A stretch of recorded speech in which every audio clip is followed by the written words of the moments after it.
Well, hello everyone. My name's Ian Lawrence. I'm the General Secretary at Napo. Thanks for joining this podcast event, the first of its kind, I think, which I can assure you is not going to be about three men talking just about football, but open a number of wider issues of interest to our members. Anyway, I'm delighted at this opportunity to hear from my special guest today. That's Oshor Williams, who's the Assistant Director of Education at the PFA, and Fabrice Muamba from the PFA, and more about them in a moment. But Fabrice, if I can start with you. Firstly, many congratulations on attaining your LMA diploma in football management. And for those who don't know, Fabrice was a much-loved player across the Premier League and Championship, having played for Arsenal, Birmingham City and Bolton Wanderers throughout his decade-long career as a professional footballer. Sadly, in 2012, his football career was dramatically cut short as Fabrice suffered a cardiac arrest during an FA Cup quarter-final between Bolton Wanderers and Tottenham Hotspur. There was an outpouring of support from the world of football, the fans and the general public at large. Sadly, in August 2012, Fabrice announced his retirement from professional football under medical advice. It's great to see you again, Fabrice. I remember the presentation you gave to the TUC delegation in 2018. That was quite poignant. Thank you. And whilst I have to say that not many Napo members are football fanatics, some may have spotted your guest appearance and come dancing a while back. And very good, I'm told, by the way. But there won't be many people who have not heard of the accident, as I think you prefer it to be called, that I referred to just now. So you've previously expressed your massive appreciation to the NHS. And I wondered if you have a message that you would like to share about the value of the NHS to wider society, and perhaps also Napo members everywhere who play such an integral role in the criminal justice system. I think it's important to highlight the work ethic that the staff member of NHS to do, and especially at this crucial moment that we're living in right now with this pandemic, and they have been running above beyond the call of duty at this present moment. And it is this time that they need more recognition than ever. You know, I believe during the month of probably March or April, when the pandemic was really on top of everything, people were doing a longer shift than they expected it. But you never really want to see any of the colleagues come out of TV and complain about anything. They just come on with it. I think those are the type of recognition the NHS need to be known for. The hard work, things that they do behind the scene that do not get recognized for. It's something that the whole public should know about, because it is, once you've been in that environment, you realize exactly how tough of a job those guys have to do every single day. Of course. Just on that, Ian, when Fabrice and myself were invited to come on to onto the podcast, we were talking about the wider service of those people within the public sector, such as your Napo members and many of the other people that have done sterling work, and we call them the invisible people. They only become visible when you recognise the important work that they do. Those on the front line. I think it's really important for us to, as a fellow union, to express our gratitude and our solidarity in the work that you and your members undertake. Crucially, I think it's vital to recognise that within that remit, community safety and appropriate standards of supervision for those on probation are critical to an effective service. We know there's been a need for increased vigilance during COVID due to the upturn in domestic violence and the negative impact on children, particularly vulnerable children. From our point of view, certainly from my point of view, the probation service needs much greater support and funding, along with the Children and Family Court Advisory and Support Service. And that's something that needs to fall on the government. That future funding needs to be assured if both those important services are to provide the kind of standard that the public expects. but we do stand in solidarity and admiration of the work of yourself and your members, Ian. Well, thanks to both of you. It's great to hear those tributes to obviously NHS workers, but also our members across all those services, CAFCAS, the NPS, and those working in CRCs. And as you both know, we'll be reunifying the probation service by next summer. Congratulations on that. Yeah, thank you. Another victory. And our members worked hard to help secure that. And I hope we can once again provide the world-class services that we expect and the public expect.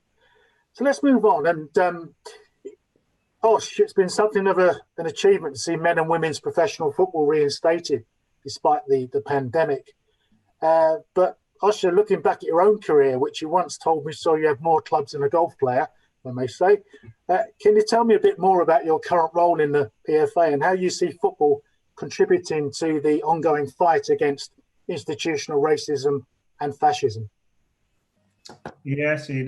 My current role is within the education department, and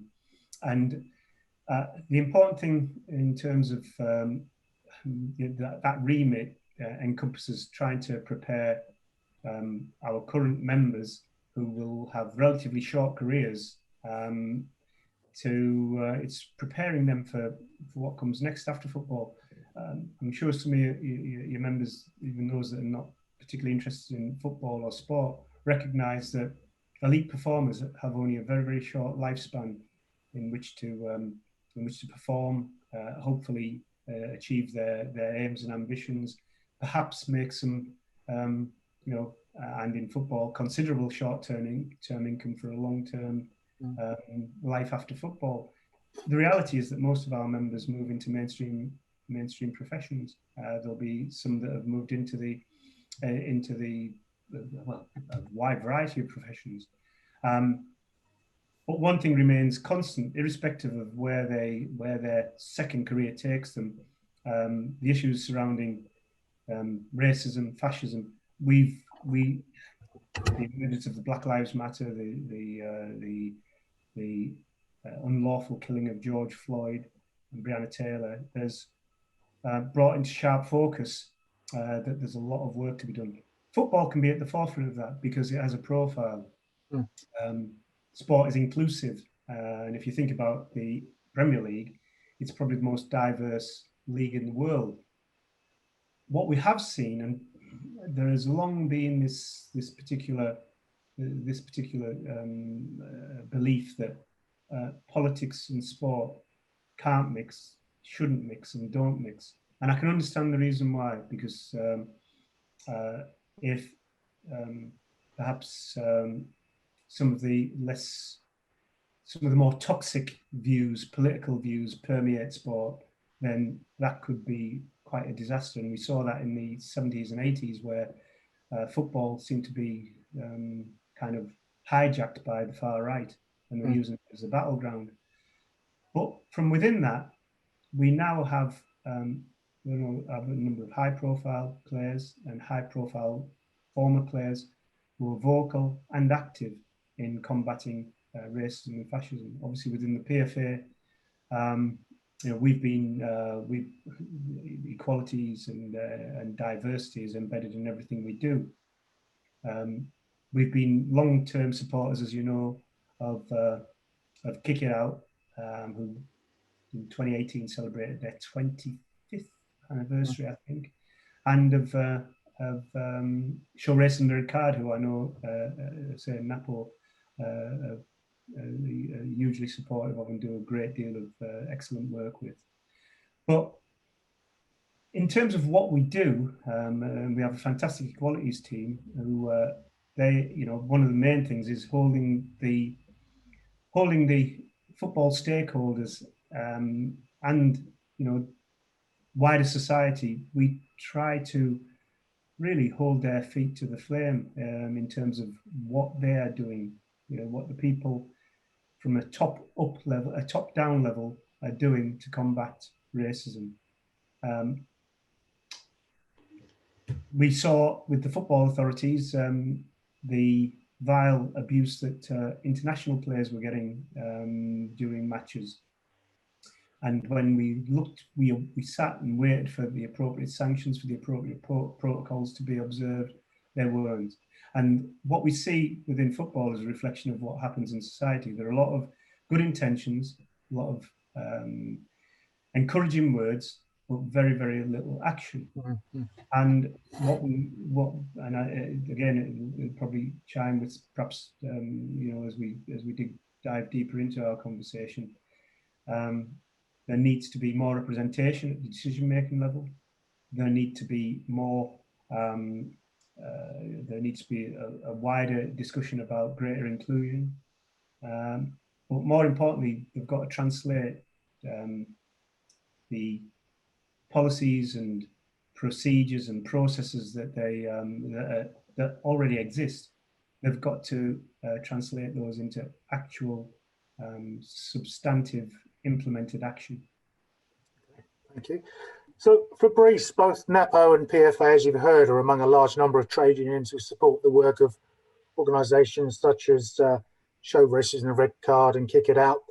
But the recent outrages in the USA, following the deaths of George Floyd, Breonna Taylor, among others, have galvanised the anti-racist movement, both here and indeed across the world. So, in what has become a long overdue public debate about the need to see meaningful change in the society, and Osh has referred to that, I wonder if you would share your thoughts about the importance of diversity in our education system itself.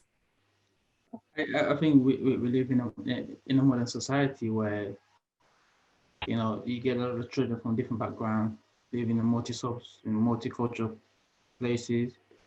They have been exposed to different things. And also it allowed them to see things very different to probably 40 years ago. And we have a current generation who are so wanting to evolve, wanting to be engaged with everything what's going on. And they are willing to ask questions. They're willing to speak up for whatever they feel is right and what is wrong. And I think it gets to the stage where, with the power of technology, everything has been filmed, everything has been monitored. You cannot be hide behind anything anymore. So it's out there for everybody to see. And as you can see over the past year or so, there is a massive movement on equality in all levels. And I think not just in sport, but in probably most workplaces, because it does not reflect what society is nowadays. We live in a multicultural country. It has to be also equal in the workplace. And that's what is happening now. And as I said, this current generation of young people who are coming through the millennium, they seem like they're not holding back anymore. They're happy to be up there and to face it at whatever cost it is. And I think it's important that those are at a board level should educate themselves and also be allowed to open doors for other ideas and other people, or hear other people ideas in order to have a better society for everybody. I agree. Thank you very much. So, Oshor, in a run-up to this interview, you expressed a particular interest in seeing the relevant motions that are due to be debated at our upcoming annual general meeting. We've also spoken about the specific anti-racist initiatives that Napo intends to launch at conference, including the proposal for each of our Napo branches to appoint an anti-racism officer. What are your views on this initiative, and is it something you think we can jointly promote among our sister unions through the GFTU, which you're currently chair? Undoubtedly, and I think it's a really progressive move. The appointment of an anti-racism officer in each branch will be a huge step forward. It's interesting that I think most people are now actually getting the message about the difference between not being a racist and being anti-racist, and in appointing anti-racism officers, that actually identifies and highlights the fact that you cannot just be passive, that there's got to be an active commitment to the fight against racism. And undoubtedly, having appointed officers that can kind of lead in terms of the raised awareness, some of the campaigning that is absolutely vital to underpin that. Links in very, very closely with education as well, Ian, which is something that's a vital component of it. And also, as I say, I was really when I sort of read the motions, it just kind of reflected the joined-up thinking of the union and its members. You know, when I read through looking at staff profiles, the need to sort of more closely reflect the community that your members serve, increasing diversity in probation. Important things like campaigns to scrap Section 60 of the iniquitous stop and search legislation. But that, as I say, again, that the commitment to that is underpinned by this, the particular, as I say, progressive move to appoint anti-racism officers in your branch.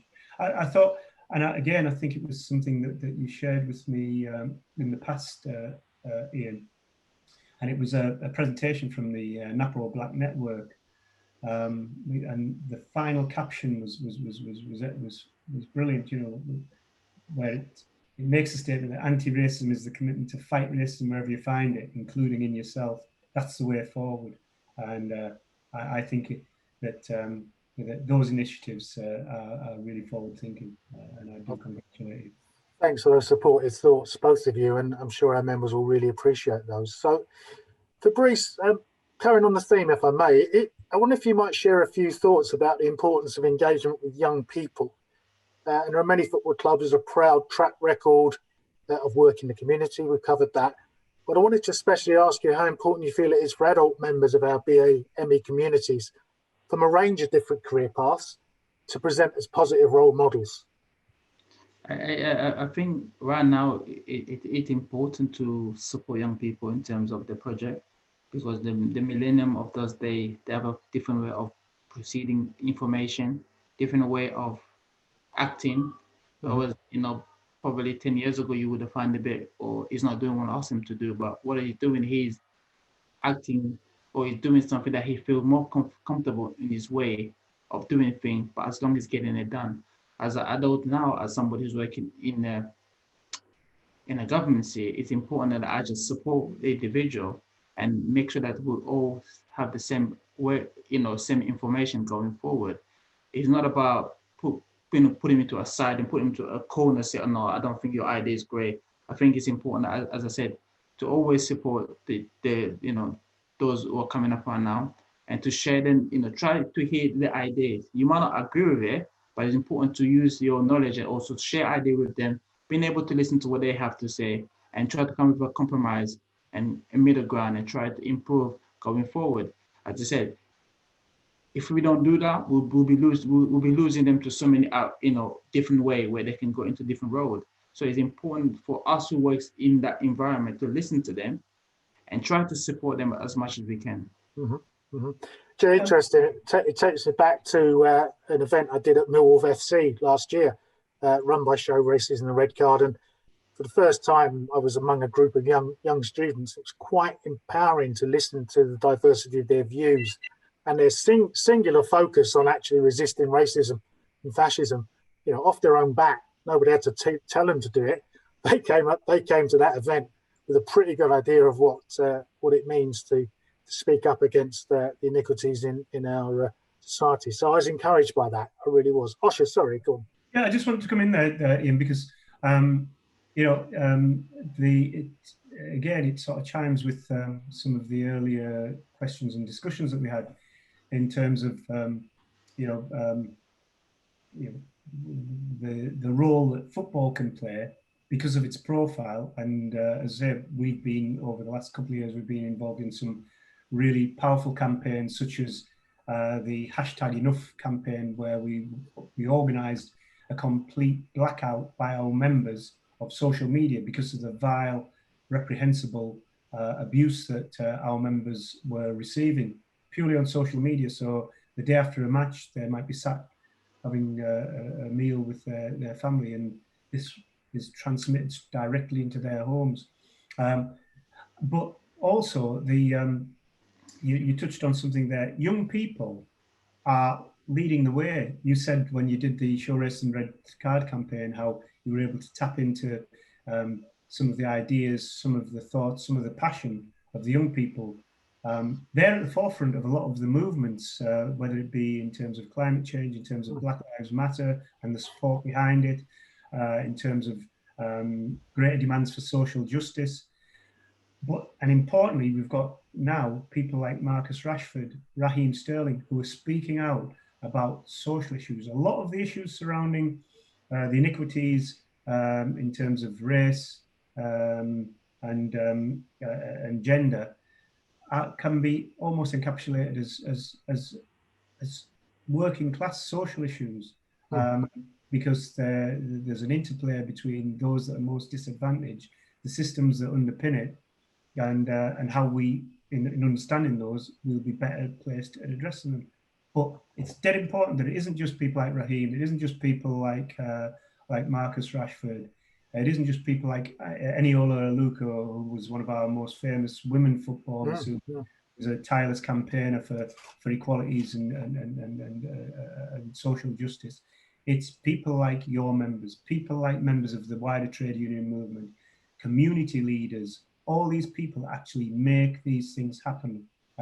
We just happen to have, within our particular industry, we happen to have high profile examples of that, but role models can be found everywhere. We saw them, we see them day in, day out in the NHS, as care workers, as teachers, as as support workers. So it just shows how connected we are, and how, if there's solidarity amongst the trade union movement and solidarity amongst amongst the wide diversity within there, I think we can push these agendas forward. That's really positive. Just to add something, yes, what Usher has been saying about the Marcus Rashford, the Raheem of this world. I think what those guys are doing are great, but they're also using the platform for the benefit of reaching much wider audience. I believe those two guys combined, they have, I think, 15 million followers on Instagram, and that alone, it's one message can reach 50 million people worldwide. It shows that if when a young person who can be used this platform in the right way has an impact of touching many world, and also impromptu a conversation on a particular subject, which is what you want to see. But also, it's really important to flag up that within our membership, within the PFA membership, we have some really forward-thinking and prominent women members who represent and are presenting as role models in themselves across the lines of race and gender. People like Steph Horton, who sits in our management committee. People like Alex Scott, who's retired and gone into carve out a successful career in the media, and is still very supportive and vocal of the equalities agenda across society. People like Danielle Carter, formerly of Arsenal, who's now playing for Reading Women, who's already undertaking courses and qualifications in governance, so she can represent. The women are coming, and they're a powerful body, and they've got a massive contribution to make. No, it's absolutely excellent analysis. So you'll know, both of you, about Napo's diversity strands. You'll know that the majority of our members are women. There's a Women in Napo diversity strand, very successful. I'm just thinking aloud now whether we could encourage some of your sisters to come and speak to that group, if I can help organise that in the future. I think they'd be really good and welcome guests. So we've resuscitated, if I may say, our Black Members Network in the last year or so. It's showing positive strides forward. You mentioned earlier, Osh, about the PFA's diversity agenda, how it spans across your members, working within the women and men's games. All positive initiatives there. So I'm particularly struck, Fabrice, you've attained that diploma in football management. Was it? I've moved on a bit from the script, I admit, but was it as tough as you thought it would be? And could you both then give me your views about why you think there's such a there's a lack of senior figures in management and coaching roles in the game? I think you have to look at it the way football is now. The average playing career is spanning between 7 to 8 years. You know, just a couple of hours ago, West Ham just announced that they part company with Jack Oshor. I believe Jack is about 25 years old, 25, 26 years old. So Jack has got a long time. You know, if we speaking correctly, probably reach around about 34, 35 to still be playing. And there is a trend going on right now is that some of those young players, they're breaking into the scene very early, but they're coming out of it also very early soon. So which means you still got the rest of your life to live. So it's important to start thinking about planning long term in terms of what if this happened to me? What if this happened to me? And having a strategy into places that actually you can make a transition from playing to something different. It makes it more smoother rather than when you're playing, then when you stop playing and you start thinking, okay, I need to start doing something. That's why it's very important that when we go out to this football club, we speak to these young guys about make the most of the opportunity, being able to reach to the PFA about education, about planning life after football. If I can get injured from playing football, best believe me, you're probably similar to me anyway. So in terms of education, I always wanted to study. You know, yes, football was great, but I always wanted to study because I was brought. My parents really never forced me to play football. Me, I just wanted to play football. So for them, it was like, as long as you get your study going, I'm happy for you to get and play football. Even when I was professional, I was still trying to study. So for me, the transition was much more smoother because I had the help of the PFA beside me to make that transition. Also, I was willing to put myself out there. I was willing to go into classes, you know. When I did my journalism course, you know, we studied at Staff University. And we had to go in there once a month. Again, it will be from 9 in the morning to 5 in the evening. You have to put yourself out there. And I think it's important that whoever, even if you're still young, you still have to always have a plan B unless something goes wrong. You know, and that's why we try to tell these guys that are coming through, yes, football is a great job, it's a great career, but it's a short career. You know, there's only one Ryan Giggs. Ryan is playing to 40 years old. Everybody else is 36, 34, you have to call it a day. And that's when you really have to start thinking long term. However, it's better if you're thinking long term while you're still playing. So that way the transition will be much more easier. And I think for me, I benefit so because of the help of the PFA, which makes it much easier for me. Yeah, I mean, Fabrice is a perfect example. What he I didn't perhaps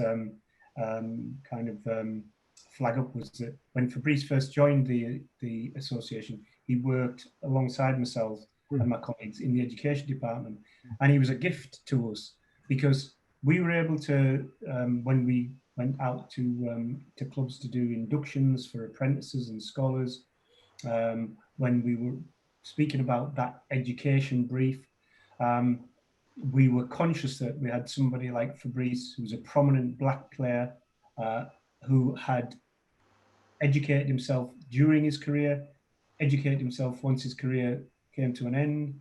And so he was able to preach that mantra.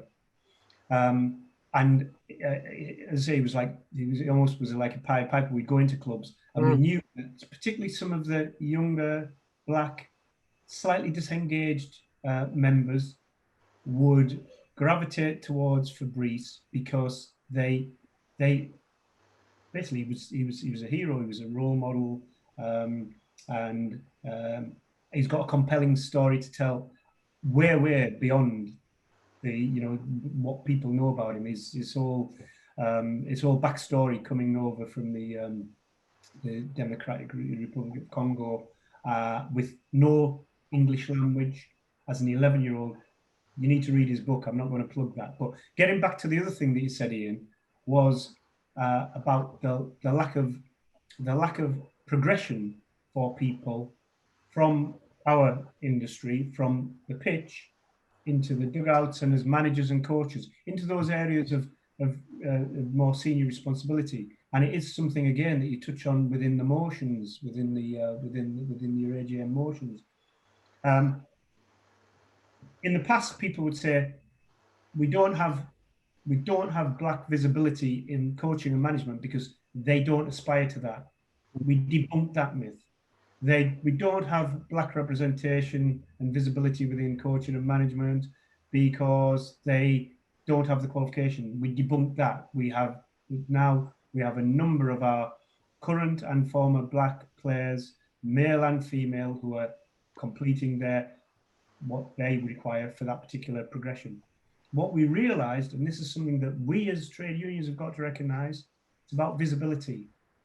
If the people in the decision-making areas don't represent the people that are in the management positions and those that are, and that doesn't reflect those that are, basically, on the coal face, at the coal face, your majority membership, which are your workers, there's got to be something wrong. So policies and procedures and protocols, which all,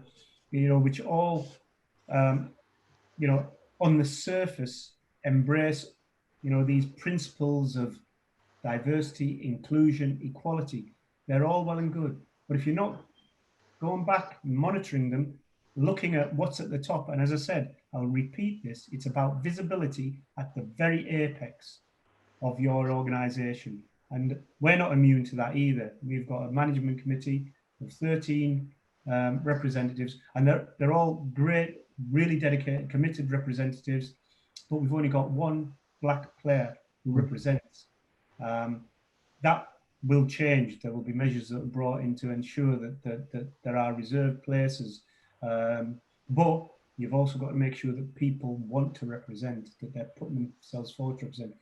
And that can only be facilitated if you open the door and invite people in.